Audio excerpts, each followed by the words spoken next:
Welcome back to the channel. I got a brand new video today and I want to talk about a few things, but Chrystia Freeland just dropped her very first ad. This was literally dropped yesterday and we're going to react to it on this channel, but I also want to talk about some other things, so some polling numbers that we have, some other sort of predictions and stuff like that that we're going to talk about and how it's going to play in to the upcoming leadership race within the Liberal Party as well as the next Prime Minister of Canada. So let's watch this. And on a little secret, Donald Trump doesn't like me very much. Canada. We don't like their representative very much. I'm a tough negotiator. During the first Trump administration, I fought hard to protect Canadian jobs, the Canadian economy, and our way of life. And we won. I left Trudeau's cabinet because I know what we need to do to win that fight again. Donald Trump and his billionaire buddies think they can push us around. Trump thinks we're for sale. If he can take what isn't his, I'm not going to let him. We're a proud country. The true north, strong and free. A country of smart, caring, and hardworking people. A country that gets big things done. A country worth fighting for. But Pierre Poilievre, he'll bow down to Trump and sell us out. This moment matters for all of us. I'm running to be leader of the Liberal Party and our next Prime Minister. I'm in this to fight for you, to fight for Canadians, to fight for Canada. Join me. Join the fight. Okay, so some interesting things I want to point out. Number one, well, actually a few things. So let's start off with the first one. I don't know if it's just me, but I think her voice has kind of changed, or at least she's, tried to rebrand herself by not, speaking the way that she normally does. She does speak differently in usual times. You guys can watch any clip that you want of Chrystia Freeland. Just watch any clip she's in the House of Commons talking, and you'll understand what I'm talking about. That's one thing. Number two, I think, the fact that she's, where's the Trump one? There's like one with Trump, this one, the Elon Musk thing. So she's going hard on Trump, which is interesting. We obviously have some inferences that we can make, so we can infer that she's probably comparing Pierre Poilievre to Trump, from my understanding. She said that Pierre Poilievre will sell us out to Trump. Okay, that's another point that I'm going to talk about in a second, because I do think it's, look, whatever you think about Chrystia Freeland, I don't think Pierre Poilievre is going to deal with Trump properly. I don't think Chrystia Freeland is either. That's just my view. I think Mark Carney, we could talk about him as well. We'll talk about him in a sec, but I just don't think either of them, Chrystia Freeland or Pierre Poilievre, are well equipped to deal with Trump. Let's just be honest with ourselves. So I want to talk about something else, though.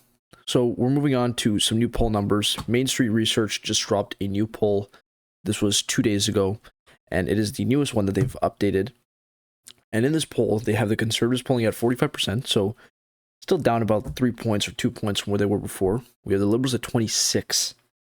So this is a huge one. This 26 number is massive, if you really think about it. We're going to talk about it a bit more, because we have some other things that we have to talk about, like the changes in the polling numbers.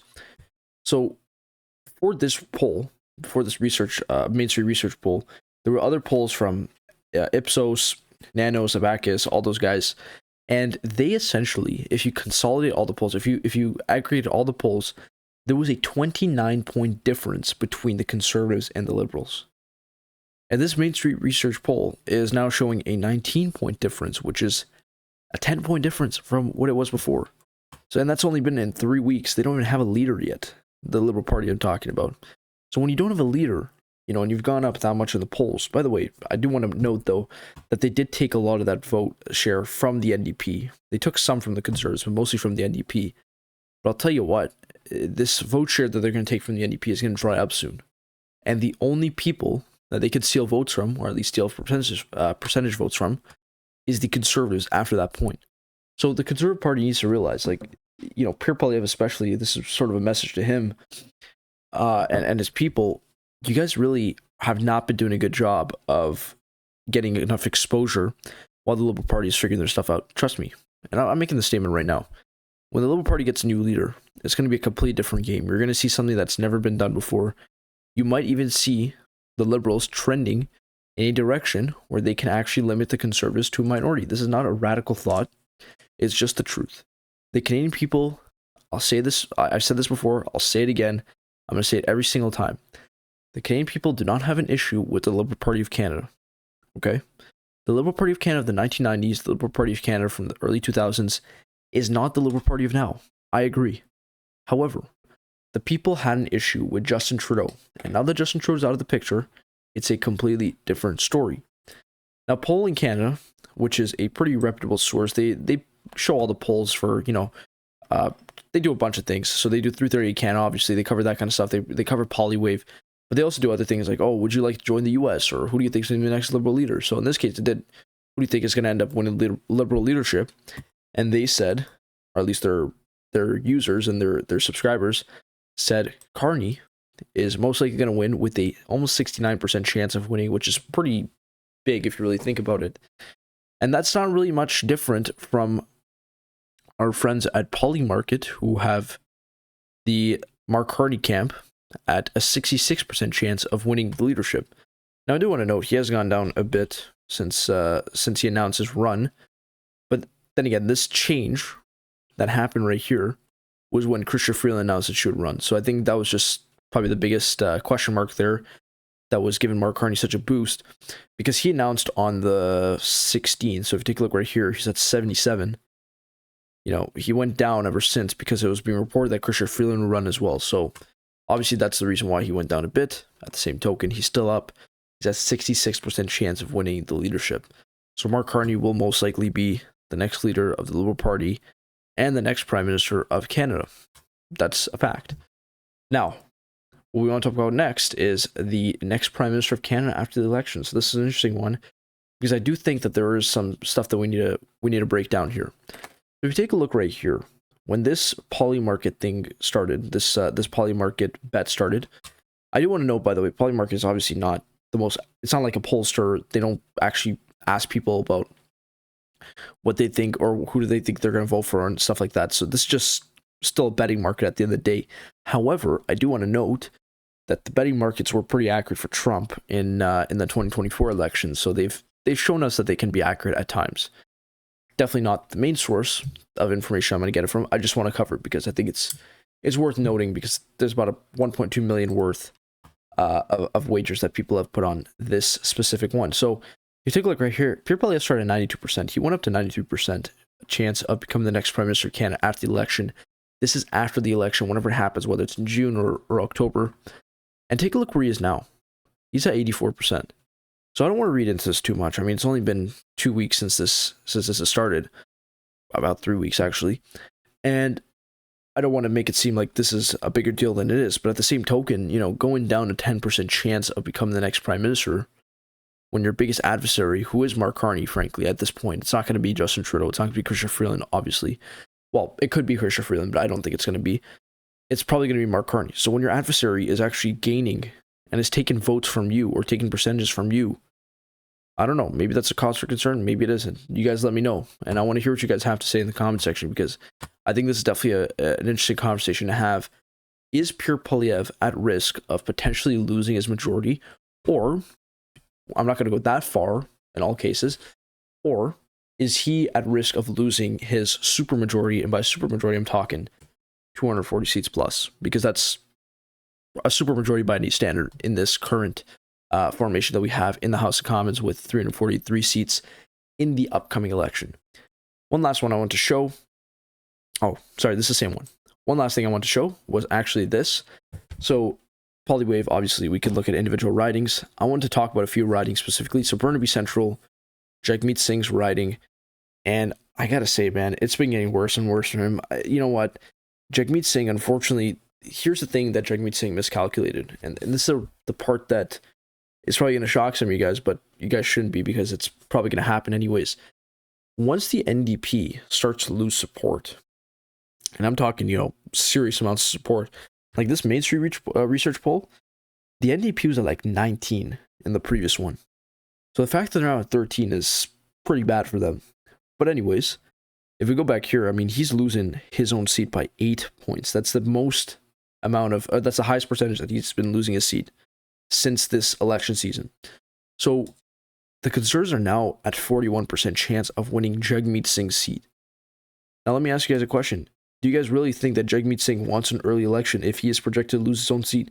The answer is simply no. The truth is, and I've been saying this for a while, I think I might have said in 2 or 3 videos before, but whoever the next leader of the Liberal Party is going to have a challenge. It may not be as much a challenge now anymore because they're not doing that well, the NDP, but whoever the next leader is going to have a challenge, and that challenge is going to be to keep the NDP at bay and convince them to extend your time in government as long as possible. Now, Jagmeet Singh, he said some things. Oh, I'm going to bring down the Liberal government no matter what. They know there's a second chance, fine. But when his poll numbers start to drop, best believe everything's off the table because they don't want an election when they're going to get decimated.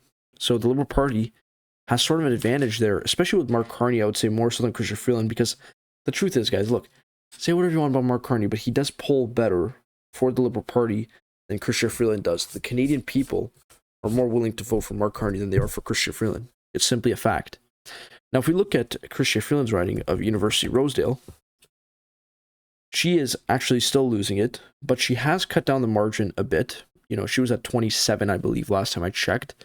The NDP are at 30, which is very interesting. I find that very weird that the NDP is actually second place in that riding and that the current incumbent, aka Chrystia Freeland, is in third place. That's really weird. You don't really see that often, where a leader or a person from a riding is getting decimated that badly in their own riding, which they are current incumbents in. Like, that's pretty shocking. Now, Justin Trudeau, we haven't heard about him in a while, but yeah, he's also losing his own seat, so he's now at 27%, and the NDP is at 30%. Keep in mind, though, Polywave, they tend to have bigger margins than 338 Canada. 338 Canada has been a bit more accurate. If you guys look back at some of the election polls that they've done for, Nova Scotia, BC, and New Brunswick, they've been a bit more accurate. Polywave, I don't really know much about their track record. I only started using them recently. So again, I mean, this could be a bit closer. If we take a look, I'll take a look really quickly at 330 Canada. If we look at Papineau.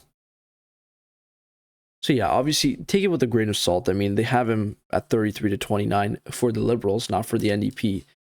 So there is obviously some nuance there. But at the same token, I think the message is clear. Ever since the Liberal Party parted ways with Justin Trudeau, or if we're to say Justin Trudeau parted ways with the Liberal Party, we really have seen quite a shift in the poll numbers, and it's only going to keep changing once the Liberal Party actually does establish their leader. There's been a lot of talk about Mark Carney, but guess what? He hasn't officially been elected as anything yet. He hasn't been in Parliament ever before. He's never been a senator or anything like that. So it's going to be interesting to see what's going to happen in that front. Now, I do want to mention this. He did raise like almost $200,000 in the first day of campaigning. So take a look right here, donations. Yeah. Well, this is 125,000 in 24 hours, but it's been a bit more than that now. So yeah, it's now 125,000 in 24 hours. So that was on the 17th. So by the 18th, which is yesterday, that's a pretty decent amount for Canadian politics because there is a cap. So the cap is like 1,000 something that you could donate to a candidate in Canada. So that is a pretty decent amount, $125,000. Obviously, you don't see this. Like, this amount will be nothing. This would be pennies in the US, but we don't have PACs or super PACs or anything like that. It's all individual, grassroots donations that are being given from individuals to candidates. So I think it's worth noting, this whole arena, this whole landscape in Canadian politics is changing very quickly. It's going to continue to change. And until we get a leader for the Liberal Party, we truly won't know what is really going on. Because at the end of the day, everything's up in the air. But these numbers right here, this 45 to 26, should be raising some eyebrows for the Conservatives. And I do need to say that once the Liberals break 30%, the Conservatives may be in trouble. Let me know what you guys think down in the comments below. Thank you guys for watching the video, and I will see y'all in the next one.